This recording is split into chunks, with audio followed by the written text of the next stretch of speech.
I'm 19 Keys, and this is high-level conversation. Library. Practice. And there's ways to do that, Billy. So what we do at my clinic, I got 2 clinics in St. Louis, Missouri. We do exactly what you said. Make some noise for that. Praise it. So we also got a fully accredited laboratory in Houston, Texas. That's where we send all of our blood off and genes off to do gene testing and to do blood analysis. What we notice is, if you know about amino acids, raise your hand. Amino acids, y'all see that? They teach y'all that in school. Have anybody heard of a carboxylic acid? Carboxylic acid. See, you see, it's only a few hands. So even when you get into the structure of amino acid and carboxylic acids, we are more prone to have more carbon acids or carboxylic acids in our bodies than European, which have amino acids. Then you break these down into their subgroups and you look at amino acids, it's built off of nitrogen, it's built off of ammonia, and it's built off of sulfur. These are your 3 main key ingredients that makes up a European. But when you look at it in ours is selenium, ours is copper, ours is melanin and carbon. So say if I do a genetic test on you and I get a comp genetic test on you based off the genetics you are missing, I know whether you're not getting serotonin or not. I know why your genes are not being turned on based off of who you are in your molecular structure. So what we do at our clinic is, if you come into my clinic, we give you a genetic test and we give you a full blood and comprehensive panel. And based off of that and who you are and your physiology, I know exactly what to put back into your body. Billy mentioned something very interesting. He was talking about vitamin D3, and he was talking about how all of their blood work and all of their testing and their pharmaceuticals is built off of the standard of a 40-year-old white man. So if you send a 14-year-old African-American to the clinic right now or to the emergency room, all of their standards and statistics is based off a 40-year-old Caucasian male. How can it help out this 14-year-old black girl? So we have to start approaching health and wellness as individuals. And that's the only way we can get healed and get help. And you was talking about the carbon, you was talking about vitamin D. They don't even have the machines to even measure our vitamin D correctly. And Europeans, they measure the vitamin D3 inside their bloodstream. Our sun does something different. We go through something called biophotomodulation, meaning when the longer we sit in the sun, we have a way of dispersing the energy of the sun. And it don't only go in our bloodstream, but it goes deep into the middle of our cells. And they don't even have technology to measure that yet. That's why at least 80% of y'all so-called black people in this room right now is vitamin D3 deficient. But in fact, you're not really vitamin D3 deficient. They just don't have the right technology to test yours. So this is what we talking about when we talking about culture. The word culture means to cultivate.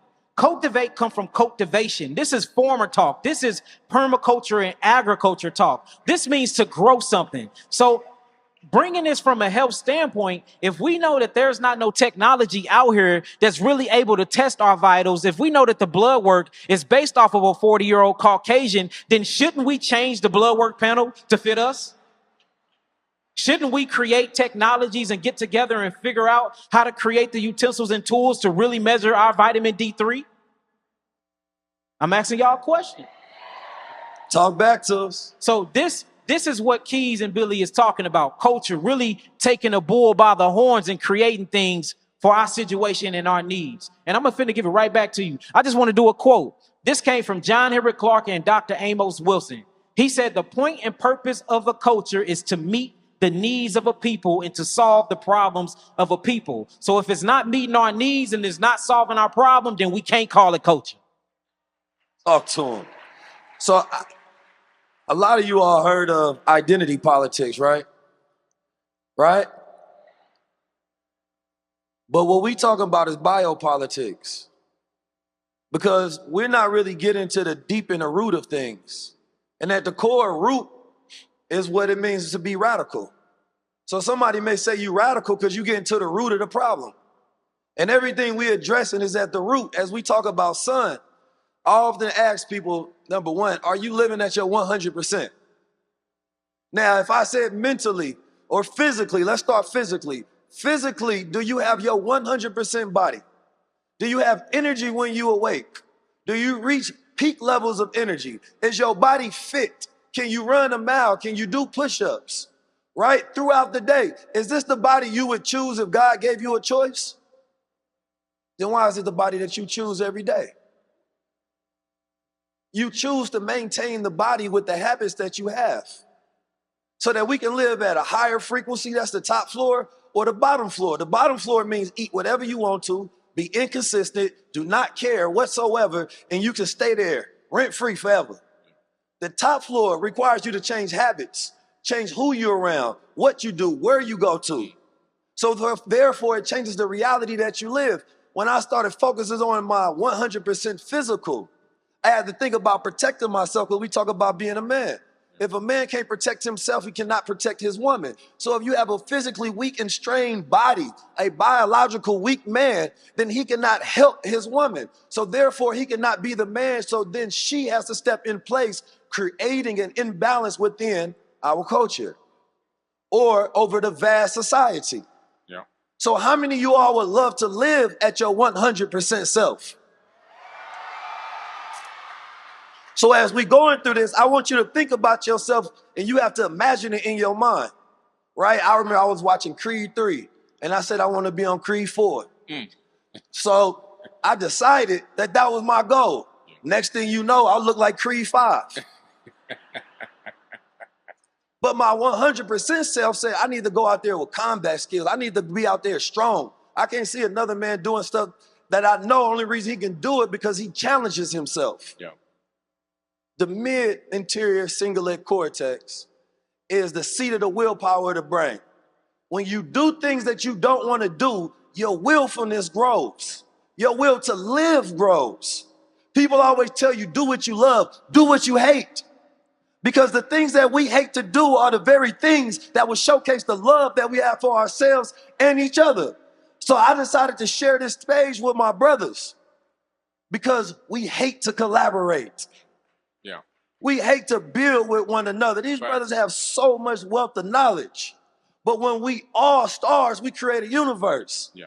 The problem is when we try to outshine each other because of this inferior complex, thinking that you need to be more significant than the one you're standing next to, where the focus should be growth. Yeah. Facts. Facts. Oh,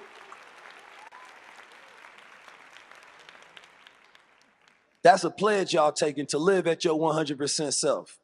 Now, I want to get us to an idea about our 100% cosmic age. We're in this age now where we see scientific and technological revolutions. We see a generation going through a spiritual awakening. In the early ages of 5 years old, they already have an eco-consciousness. They're more worried about the planet Earth than they are about themselves. They don't want to buy new clothes, they want to go thrift shop because it has been a change in the way that they see themselves. They see themselves as part of a grand scheme of things versus just being everything revolving around them. Our generation has been selfish and ego-based where everything revolves around me, like we not in the universe. So as we talk about a cosmic age and we talk about this is going to be the culture moving forward, what is the cosmic age philosophy that we should move forward on? So and I'm speaking from a personal standpoint and what helped me out, just being a biochemist, being a biology, and just being in a laboratory and just looking at cells. What I looked at in cells and energy, especially when you get into magnetism, everything is like this pulsing sensation in the universe. It's like the universe have a language of bringing things in and bringing things out, bringing things in and bringing things out. So we're not really even doing nothing new because the fathers and the daughters of old was doing this before. The knowledge go back and the ancient technology go back a long time. I just think now we're finally catching up to that consciousness and it's renewing itself. There's really nothing new in this universe. It's all in this big old great pool of potential, this ether.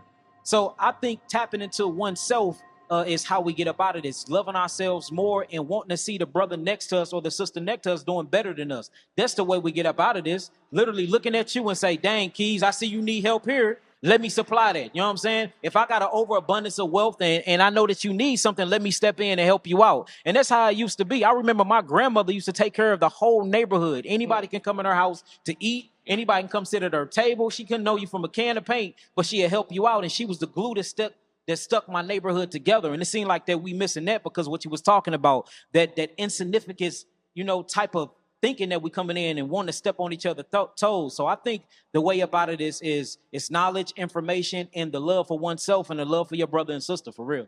I'm 19 Keys, and this is High Level Conversation. The library.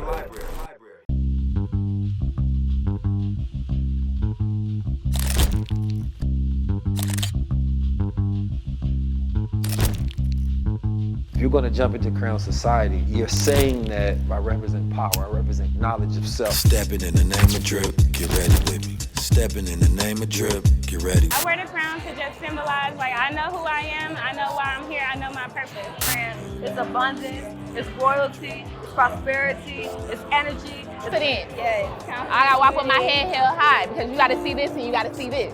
I believe that if anybody wants to be able to protect their mind and be able to think freely, you gotta get Crown Society today, man. Neo after the blue pill, the color palette's all black. James Bond mixed with Malcolm X in my Che Guevara era.